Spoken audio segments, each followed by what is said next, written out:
Somebody used an analogy. I don't know if you've heard this, Mike, but I love analogies. You live in Minnesota and there's a snowstorm. Mm-hmm. Apple, the computer store, and McDonald's are different businesses. If it's snowing and you can't leave your house, you're going to find something different for dinner. So McDonald's won't get your business. If you really need a new computer from Apple for your kids starting school in 3 weeks, you're still going to buy it. You're just not going to buy it that night. And so that's what's happening with mortgage demand. I've got pre-approved buyers that are well qualified. I don't find a property that I like. I might, really feel better about rates 1% lower, whatever the case may be, whatever the reason for the pause.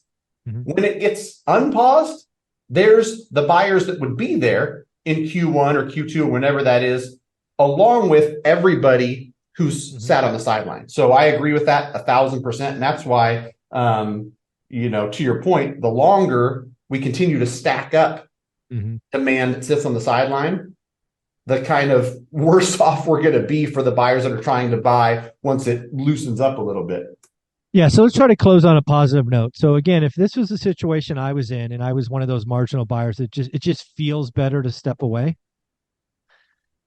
As hard as it is, I would do the work. I would write disrespectful offers. And again, I would try to find that motivated seller in my buy box and simply get a better price, right?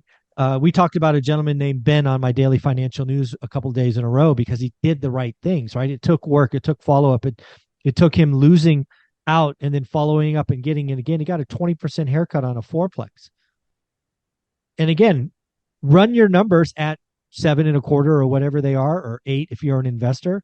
And then if rates go down in the future, you do a refi and bingo bango, cash flow goes up. But I'm just fearful that the marginal, it's just easier to say 7 is bad and pull back. Instead of saying, wow, 7 is good, all my competition is left, I'm going to get a $50,000 discount.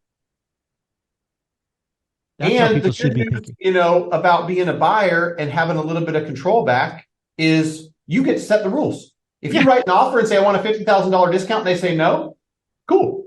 You don't buy, right? And so it's the deals are out there. And I mean, I felt this 4 to 6 weeks ago, and I'm seeing it. I sent a message to a couple agents this morning, and I just said, notice this property is still in the market.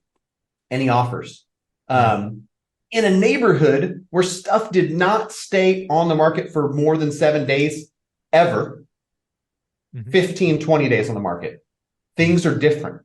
And so Q3 and Q4, there's going to be opportunities. So that's the good news. That's the high note. If you're looking to buy, you're going to have some leverage in a lot of markets, even at the entry level. And this is something that me and you talked about before, where it's like, of course you got leverage because there's not so many buyers at $1 million. But at 500 grand, where it got listed and you had multiple offers, and people are like, what the heck is going on? Those properties are starting to get 15, 20, 30 days when they never would last more than a week. That is good news for buyers. And that's the kind of market you want to operate in. You don't want to operate in the future market where all the marginal buyers come back and it's competitive.